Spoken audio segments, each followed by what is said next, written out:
வணக்கம். நீங்கள் இணைந்திருப்பது சிலோன் தமிழின் பிரதான செய்திகளுடன். விரிவான செய்திகளுக்கு செல்வதற்கு முன் இன்றைய நாளுக்கான தலைப்புச் செய்திகள். கொஸ்கம பகுதியில் துப்பாக்கிச் சூடு, சிறுமி உட்பட 3 படுகாயம். SM சந்திரசேனவின் கோரிக்கையை சிறைச்சாலை நிர்வாகம் நிராகரித்தது. மாணவர்கள் மற்றும் பெற்றோர்களிடம் இருந்து பணம் வசூலிப்பு, தென் மாகாண ஆளுநர் கடும் எச்சரிக்கை. விமான நிலையத்தில் 4 இலங்கையர்கள் கைது. புதிய கட்சியை அறிவித்தார் எலான் மஸ்க். விரிவான செய்திகள். கொஸ்கம சுதுவெல்ல பகுதியில் இன்று அதிகாலை நடந்த துப்பாக்கிச் சூட்டில் 3 படுகாயமடைந்த நிலையில் வைத்தியசாலையில் அனுமதிக்கப்பட்டுள்ளனர்.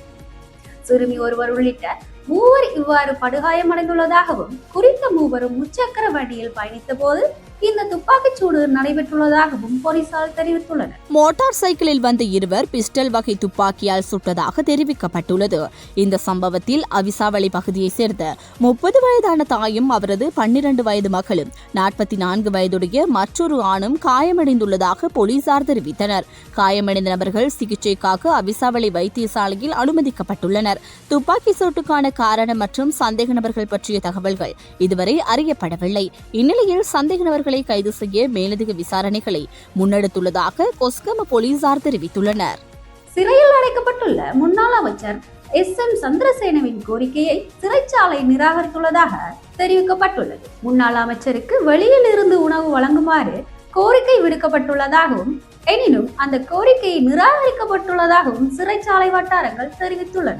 SM சந்திரசேனவின் முன்னாள் செயலாளர் ஒருவரால் இந்த கோரிக்கை விடுக்கப்பட்டதாக தெரிவிக்கப்பட்டுள்ளது. கைதி ஒருவர் வெளியிலிருந்து உணவு பெற விரும்பினால் அந்த கோரிக்கையை கைதியின் நெருங்கிய உறவினர் ஒருவர் முன்னெடுக்க வேண்டும். எனினும் முன்னாள் அமைச்சர் SM சந்திரசேனவுக்கு வெளியிலிருந்து உணவு பெறுமாறு கோரிக்கை விடுத்த முன்னாள் செயலாளர் குடும்பத்தின் நெருங்கிய உறவினர் அல்ல என்று சிறைச்சாலை வட்டாரங்கள் தெரிவித்தன. அதன்படி அவரது கோரிக்கையை சிறைச்சாலை நிர்வாகம் நிராகரித்துள்ளதாக தெரிவிக்கப்பட்டுள்ளது. எவ்வாறாயினும் நெருங்கிய உறவினர் ஒருவர் கோரிக்கை விடுத்தால் அனுமதி வழங்கப்படும் என்று சிறைச்சாலை வட்டாரங்கள் தெரிவித்தன. அதுவரை முன்னாள் அமைச்சர் சிறைச்சாலையால் வழங்கப்படும் உணவை தொடர்ந்து பெற்றுக்கொள்ள வேண்டும் என தெரிவிக்கப்பட்டுள்ளது. தடுப்பு காவலில் வைக்கப்பட்டுள்ள முன்னாள் அமைச்சர் SM சந்திரசேன கொழும்பு ரிமாண்ட் சிறைச்சாலையின் வார்டில் தடுத்து வைக்கப்பட்டுள்ளார். பல்வேறு குற்றச்சாட்டுகளின் பேரில் தடுப்பு காவலில் வைக்கப்பட்டுள்ள அரசு அதிகாரிகள் குழுவுடன் அவர் தடுத்து வைக்கப்பட்டுள்ளதாக தெரிவிக்கப்பட்டுள்ளது. கடந்த 4ஆம் திகதி லஞ்சம் அல்லது ஊழல் விசாரணைகளை விசாரிக்கும் ஆணையகத்தால் கைது செய்யப்பட்ட முன்னாள் அமைச்சர் SM சந்திரசேன 18ஆம் திகதி காவலில் வைக்கப்பட்டார்.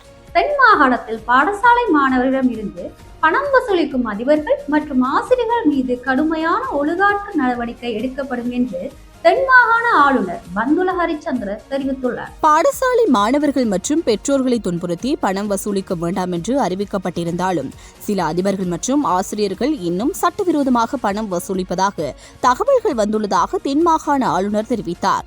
சில அதிபர்கள் இவ்வாறு பணத்தை வசூலிப்பதாகவும் தகவல்கள் வந்துள்ளதாக அவர் சுட்டிக்காட்டியுள்ளார்.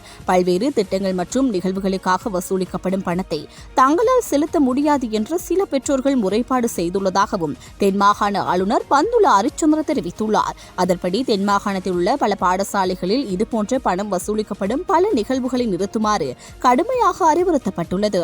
அந்த பாடசாலைகளை தொடர்ந்து கண்காணிப்பதாக தென் மாகாண ஆளுநர் மேலும் தெரிவித்துள்ளார். சுமார் 15 மில்லியன் ரூபாய் மதிப்புள்ள மதுபானம் மற்றும் ஏலக்காயை நாட்டிற்குள் கடத்த முயன்ற போது 4 இலங்கையர்கள் இன்று அதிகாலை பண்டார்நாயக்க சர்வதேச விமான நிலையத்தில் வைத்து கைது செய்யப்பட்டுள்ளனர். கொழும்பு மற்றும் ஹட்டனை சேர்ந்த இந்த நபர்கள் சுங்க அதிகாரிகளால் கைது செய்யப்பட்டுள்ளனர்.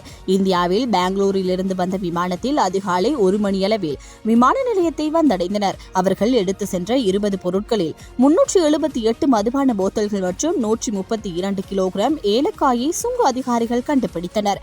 கட்டுநாயக்க சுங்க அதிகாரிகள் இந்த நபர்களை தடுத்து நிறுத்தி சம்பவம் தொடர்பாக மேலும் விசாரணைகளை மேற்கொண்டு வருகின்றனர். உலகின் முதல் நிலை செல்வந்தரும் தொழிலதிபருமான எலான் மஸ்க் புதிய கட்சியை அறிவித்துள்ளார். எக்ஸ் தளம் மூலம் அமெரிக்க கட்சி என்ற புதிய கட்சியை உருவாக்கப் போவதாக மஸ்க் தெரிவித்துள்ளார். உலகின் முதல்நிலை செல்வந்தரும் தொழிலதிபருமான எலோன் மஸ்க் புதிய கட்சியை அறிவித்துள்ளார். எக்ஸ் தளம் மூலம் அமெரிக்கா கட்சி என்ற புதிய கட்சியை உருவாக்கப் போவதாக மஸ்க் அறிவித்துள்ளார். அமெரிக்க ஜனாதிபதி டொனால்டு டிரம்புடன் ஏற்பட்ட கருத்து வேறுபாட்டிற்கு பின்னர் புதிய கட்சி அறிவிக்கப்பட்டது. உங்கள் சுதந்திரத்தை உங்களுக்கு திருப்பித் தர அமெரிக்கா ஒரு கட்சியை உருவாக்குகின்றது. 2 அமெரிக்கர்களில் ஒருவர் அரசியல் மாற்றீட்டை விரும்புகின்றார் என்று மஸ்க் தெரிவித்துள்ளார். நமது நாடு வீண் செலவுகள் மற்றும் ஊழலால் நிவாளாகி வரும்போது நாம் ஒரு ஜனநாயகத்தில் வாழவில்லை, ஒரு கட்சி முறையில் வாழ்கின்றோம் என்று சொல்ல வேண்டியிருக்கும் என்றும் மஸ்க் சுட்டிக்காட்டியுள்ளார். அமெரிக்காவில் ஒரு கட்சி முறை உள்ளது. ஒரு கட்சி முறையை நாங்கள் அளிக்கப் போகின்றோம். போர்க்களத்தில் சரியாக இடத்தை தாக்குவதன் மூலம் சேதத்தை ஏற்படுத்த முயற்சிக்கின்றோம் என்று எலோன் மஸ்க் தெரிவித்துள்ளார்.